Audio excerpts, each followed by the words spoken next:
शुभ वंदन बच्चों।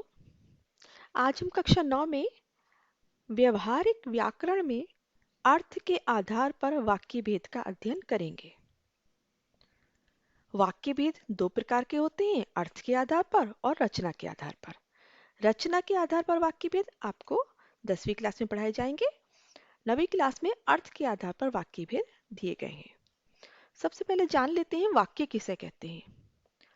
वाक्य सार्थक शब्दों का ऐसा व्यवस्थित समूह जिसका अर्थ निकलता हो वाक्य कहलाता है। जैसे रमेश 9वीं कक्षा में पढ़ता है। देखिए, ये क्रमबद्ध तरीके से लगे हुए हैं और इस वाक्य का एक अर्थ भी निकल रहा है, तो ये हमारा सही वाक्य है।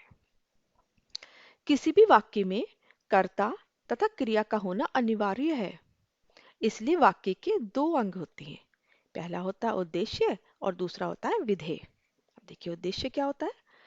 वाक्य में जिसके बारे में बात की जाए उसे उद्देश्य कहते हैं। जिसके बारे में भी हम वाक्य में बात कर रहे हैं, जो भी उस काम को करने वाला है अर्थात कर्ता, वही वाक्य का उद्देश्य होता है। और विधेय किसे कहती है?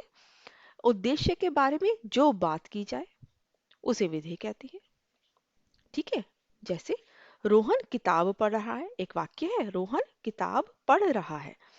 तो रोहन काम को कौन कर रहा है? रोहन कर रहा है, तो ये हो गया इसका उद्देश्य, कर्ता, काम को करने वाला।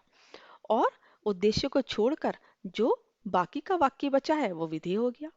यानी कि रोहन क्या कर रहा है? किताब पढ़ रहा है।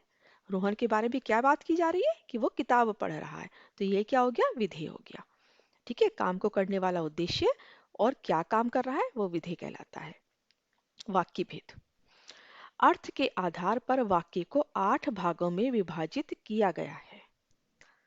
ठीक, पहला होता है विधानवाचक या सकारात्मक वाक्य। दूसरा निषेधवाचक या नकारात्मक वाक्य। तीसरा प्रश्नवाचक वाक्य। चौथा आज्ञावाचक या आर्थक आज्ञार्थक वाक्य। पांचवा विस्मयादि बोधक वाक्य। छठा इच्छावाचक वाक्य। सातवां संदेहवाचक वाक्य और आठवां संकेतवाचक वाक्य। तो सबसे पहले पढ़ते हैं हम। पहला है हमारा विधानवाचक या सकारात्मक वाक्य। सकारात्मक, जैसे पता ही चल रहा है आपको, सिंपल वाक्य। जिन वाक्यों में किसी क्रिया के करने या होने की सामान्य सूचना मिलती है उन्हें विधानवाचक वाक्य कहते हैं। एकदम सिंपल सेंटेंस होता है ये, जिसमें किसी के काम के करने की सामान्य सूचना होती है। जैसे सूर्य पूर्व दिशा से उदय होता है। कल मोहन बाजार गया था। स्वामी जी प्रवचन दे रहे हैं। पक्षी आकाश में उड़ते हैं। सुनीता पत्र लिखती है। देखिए, इसमें कोई ना तो कोई प्रश्न पूछा गया है, ना कोई ना लग रहा है। ठीक है, तो ये क्या हो गया? हमारा सकारात्मक वाक्य हो गया, यानी विधानवाचक वाक्य हो गया। ठीक है, अब दूसरा आता है निषेधवाचक या नकारात्मक वाक्य। नकारात्मक मतलब ना लगा होगा या नहीं लगा होगा या ना मत लगा होगा। जिन वाक्यों में किसी कार्य के निषेध न होने या मनाही का बोध हो उन्हें नकारात्मक वाक्य कहते हैं। जैसे मैं आज नहीं आऊंगा। देखिए, नहीं लग गया ना, तो नहीं लगने से क्या बन गया? ये नकारात्मक वाक्य बन गया। बगीचे से फूल मत तोड़ो, मत लगने से नकारात्मक वाक्य बन गया। अगर हम ये मत और नहीं नहीं लगाते तो क्या बनता? मैं आ जाऊंगा, सकारात्मक वाक्य बन जाता। लेकिन नहीं लग गया तो नकारात्मक वाक्य बन गया। ठीक है, फिर है प्रश्नवाचक वाक्य। अब प्रश्नवाचक वाक्य विधानवाचक या निषेधवाचक वाक्यों में कब, किसे, क्यों आदि प्रश्नवाचक शब्द लगाकर प्रश्नवाचक वाक्य बनाए जाते हैं। इसमें कोई न कोई प्रश्न किया जाता है। देखिए कैसे, आप मेरे घर कब आ रहे हैं? कब, इसमें क्या लग गया? इस वाक्य में कब लगा दिया, तो कब क्या है? प्रश्नवाचक शब्द है। ठीक है, तो आप मेरे घर कब आ रहे हैं, प्रश्न बन गया, ये तो प्रश्नवाचक वाक्य हो गया। क्या आपने मेरा पत्र नहीं पढ़ा है?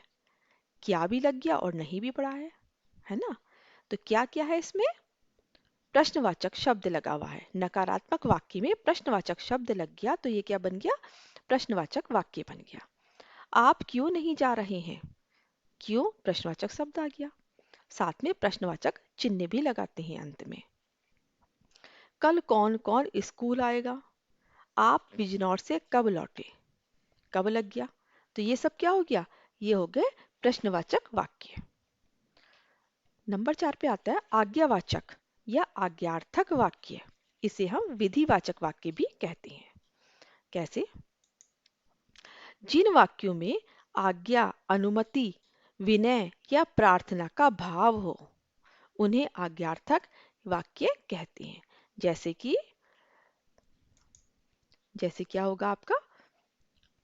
जिन वाक्यों में आज्ञा दी जाती है, अनुमति दी जाती है, विनय की जाती है, प्रार्थना की जाती है, इनका भाव आता है, उन्हें हम आज्ञार्थक वाक्य कहते हैं। जैसे तुम यहां से चले जाओ, आज्ञा दी जा रही है, तो ये कैसा हो गया? आज्ञावाचक।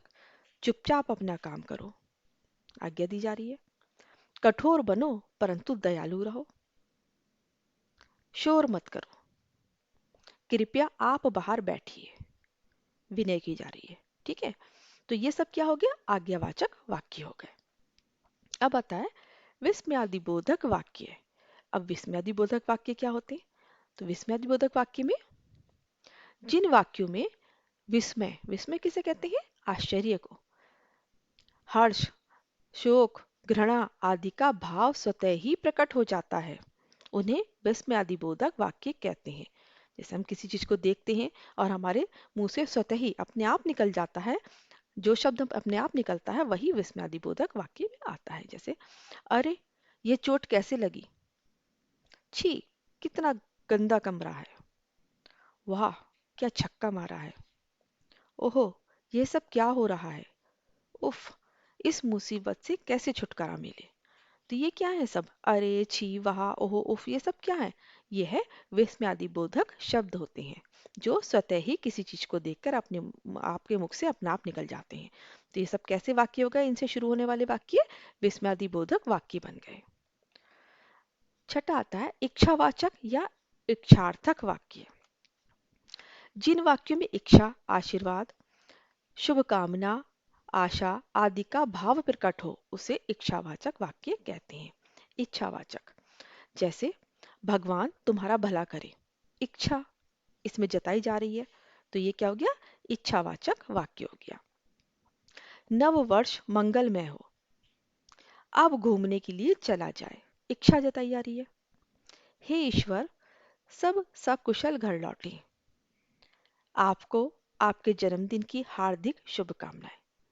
ये सब क्या है? इसमें इच्छा प्रकट की जा रही है, इसलिए इच्छावाचक वाक्य है। 7वें नंबर पर आता है संदेहवाचक या संदेहार्थक वाक्य। जिन वाक्यों में संदेह, शंका या संभावना का भाव प्रकट होता है उन्हें हम संदेहवाचक वाक्य कहते हैं। जैसे शायद वह आज आ जाए, पक्का पता नहीं है, मैं आ भी सकता है नहीं भी, तो इसलिए ये क्या हो गया? संदेहवाचक वाक्य हो गया। संभवतः वह सुधर जाए, ये क्या हुआ? इसमें भी संभवतः हो सकता है वो सुधर भी जाए, नहीं भी सुधरे, तो इसमें भी संदेह है, तो इसलिए संदेहवाचक वाक्य होगा। शायद आज बारिश हो, उसकी परीक्षा समाप्त हो गई होगी, हमें पक्का पता नहीं कि परीक्षा हो चुकी है या नहीं, संदेह है, तो ये क्या हो गया? संदेहवाचक वाक्य हो गया। 8वें नंबर पर आता है संकेतवाचक वाक्य। संकेत जिन वाक्यों में एक क्रिया का दूसरी क्रिया पर निर्भर होने का बोध होता हो अथवा एक वाक्य दूसरे पर निर्भर होता है वहां संकेतवाचक वाक्य होता है। जैसे यदि तुम परिश्रम करते तो अवश्य सफल होते। देखिए, एक वाक्य दूसरे पर निर्भर हो गया ना। यदि तुम परिश्रम करते तो क्या होता? तो अवश्य सफल होते। ये वाक्य इस वाक्य पर निर्भर हो गया, तो क्या हो गया? यहाँ पर संकेतवाचक वाक्य हो गया। अगर तुम चलोगे तो मैं भी चलूंगा, झूठ बोलोगे तो डांट तो पड़ेगी, मन लगाकर पढ़ोगे तभी पास होंगे, यदि आप आते तो इतनी मुसीबत ना आती। एक वाक्य दूसरे पर निर्भर हो रहा है, इसलिए यहाँ पर क्या हुआ?